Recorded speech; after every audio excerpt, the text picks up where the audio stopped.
destino. Entonces, al final, todo el paquete va a tener todo este conjunto de cabeceras con información de control. Y ya aquí en la capa 2 se agrega lo que se conoce como un tráiler. Esto que vemos aquí que dice FCS significa Frame Check Sequence o chequeo de la secuencia del frame. Al final, en la capa 2, después de que se agrega la cabecera, se hace lo que se conoce como un CRC o un Cyclic Redundance Check para hacer el chequeo de la redundancia del frame, de la integridad finalmente del frame. Toda la redundancia del frame, la integridad del frame, cada una de las cabeceras y los datos es checada y posteriormente se convierten en unos y ceros, en bits o en transmisión binaria que es pasada a través del cable.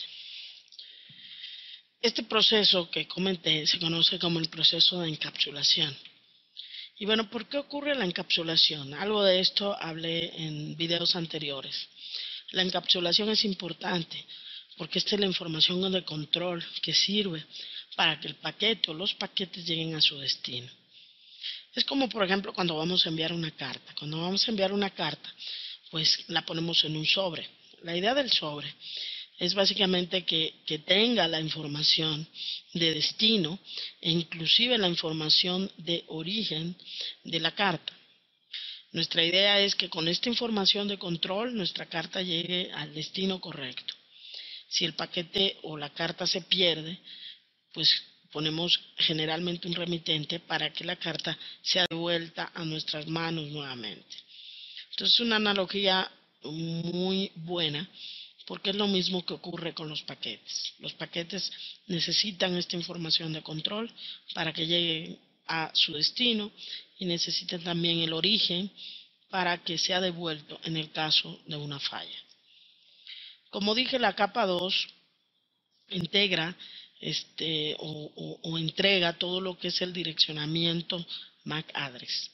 La dirección de MAC address es un valor que ya viene quemado en la tarjeta de red, ya lo he comentado varias veces, y esta dirección se conoce como dirección física.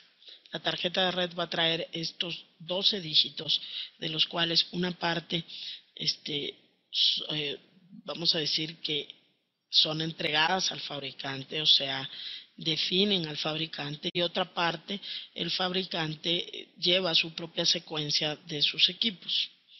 Los switches, como dije, utilizan estas direcciones de MAC address para guardarla en sus tablas y tomar decisiones de hacia dónde deben enviar los frames, hacia qué puertos basados en esta dirección de MAC address. Sin embargo, los routers, como había comentado, son equipos de capa 3, o sea que solamente van a ver lo que se conoce como dirección lógica o direcciones IPs para hacer sus decisiones de enviado. Estas direcciones IPs son lógicas porque de hecho pues son puestas por el administrador, y vamos a ver un tema muy interesante más adelante acerca de las direcciones IPs, cómo están compuestas y las diferentes clases de direcciones. Los routers, como dije, utilizan estas direcciones para tomar sus decisiones de hacia dónde deben enrutar los paquetes. En la capa 4, como comenté, es la capa que se encarga del transporte de los paquetes. Una muy buena analogía es que hay dos formas de enviar, por ejemplo, una carta. Una carta puede ser enviada en correo normal y otra carta también puede ser enviada, o la misma carta también puede ser enviada en un correo especial. Por ejemplo, DHL, Mailbox, etc.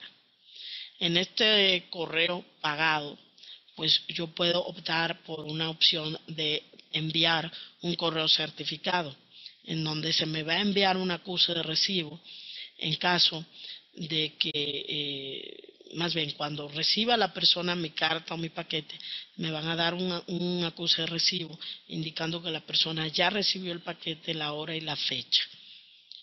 Este es un excelente ejemplo del protocolo TCP de transporte, que hace el transporte en forma segura. Sin embargo, cuando mandamos una carta a través del correo general, pues obviamente es más barato, pero no estamos seguros de que va a llegar. No tenemos ningún tipo de acuse de recibo, no tenemos ningún tipo de mecanismo tampoco que pues nos asegure que la carta llegó a su destino en forma correcta. Ese es el ejemplo de UDP.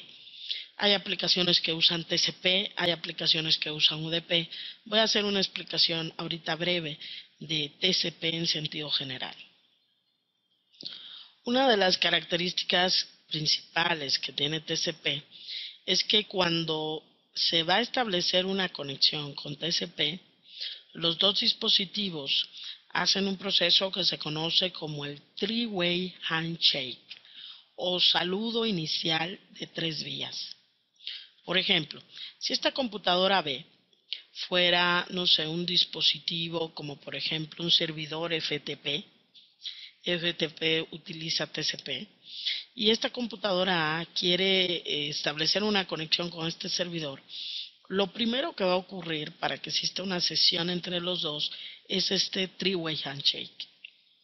Inicialmente, la PCA envía un paquete que se conoce como paquete sync. O sea, a B le envía este paquete que se conoce como sync. Este paquete de tipo sync, de hecho, lleva un número de secuencia y indica que es un paquete de tipo sync. No es más que un bit de control que viene encendido en el header, indicando que es simplemente una sincronización. O sea, va a iniciar una sesión o quiere iniciar una sesión con el servidor B en este ejemplo. Cuando el servidor B ha recibido este tipo de paquete, que es un sync, pues debe contestar con un paquete que se conoce como sync ACK. Esto es que la PCB o el servidor B manda su propia sincronización con un número de secuencia. En TCP todos los paquetes son secuenciados y todos los paquetes son acusados, o lo que se conoce como acknowledgement. Entonces manda su sincronización con su número de secuencia y además manda un acuse de recibo o un acknowledgement de la sincronización que recibió. La manda a la estación A en este ejemplo. Posteriormente que la estación A ha recibido este sync ACK, pues no le queda más que enviar un establish para establecer la conexión. Este establish es un paquete en el cual se manda como un tipo de acuse de recibo con un número de secuencia y con un número de acuse de recibo. Una vez hecho este three-way handshake, entonces los equipos han iniciado una conexión a través de TCP. Entonces, como se dan cuenta, pues TCP es bastante seguro a la hora de la conexión. Por eso, TCP se considera ser un protocolo de transporte orientado a conexión por este three-way handshake inicial que ocurre entre los equipos. Es confiable, es orientado a conexión, cada uno de los paquetes o los segmentos llevan un número de secuencia, cada uno de los paquetes debe ser acusado. Existe lo que se conoce como recobro de errores, esto es que si a esta PC se le pierde un número de secuencia, pues indica el error para que el dispositivo vuelva a hacer la retransmisión de ese segmento perdido. Entonces, como nos damos cuenta, TCP es un protocolo de transporte pues bastante, digamos, seguro, pero también tiene mucho overhead, o sea, hay muchos procesos que el protocolo tiene que ejecutar. Por eso la cabecera de TCP es mucho más compleja que una cabecera, por ejemplo, de UDP. UDP, por otro lado, es un protocolo de transporte más sencillo, es un protocolo de transporte no confiable, no orientado a conexión, o sea, no ejecuta ningún tipo de three-way handshake como lo hace TCP. Aparte, no utiliza lo que se conoce como windowing, que es el control de flujo, ni tampoco retransmisión. O sea, los paquetes que se perdieron, pues se perdieron. porque no hay ningún tipo de secuencia, ningún tipo de acuse de recibo, ni nada. Como dije, la cabecera de los paquetes con UDP es una cabecera muy sencilla. Ahorita voy a mostrar una y otra. Entonces, hay aplicaciones que utilizan TCP y hay aplicaciones simplemente que utilizan UDP. Por ejemplo, la voz que se transmite a través de redes IP utiliza UDP, porque pues no tiene sentido que paquetes de voz sean retransmitidos o se envíen acuses de recibo. Los paquetes de voz tienen que llegar en tiempo real y tienen que pues, llegar en el momento en que se producen. Entonces las cabeceras que genera TCP y UDP pues obviamente varían grandemente, debido a que TCP tiene muchos servicios que tiene que mantener en los paquetes. Obviamente cada una de las aplicaciones utiliza los números de puertos. Estos números de puertos son lógicos. Hay aplicaciones que se conocen como ser aplicaciones well-known o bien conocidas y que llevan el número de puerto lógico que va desde el 0 hasta el 1024. Este número de puertos se considera ser como si fuera un carril dentro de lo que es la carretera de información. El número de puerto es el número de carril que tiene cada aplicación. Ejemplo, Telnet utiliza el número de puerto 23 por donde pasa todo el tráfico Telnet. HTTP, que es el protocolo para web browser, utiliza el número de puerto 80. Todo el tráfico pasa a través de este carril número 80. Entonces, obviamente, TCP tiene muchos campos para poder mantener toda esta información. Campos del paquete, del número de puerto de origen, del número de puerto de destino, de las secuencias, de los números de acuse de recibo, del tamaño del header, del checksum, el chequeo del header, el window size, que es básicamente para control de flujo, y si se fijan, pues es un header con muchos campos, a diferencia del header de UDP, que es muy sencillo, es simplemente el número de puerto de origen, número de puerto de destino, el tamaño y el checksum. Es lo único que contiene un header de UDP.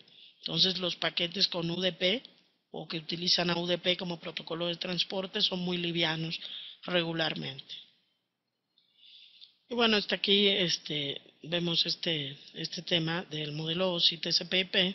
Pues les invito a continuar con los siguientes videos en donde vamos a ver mucha información interesante acerca de los switches y los routers de Cisco. Gracias.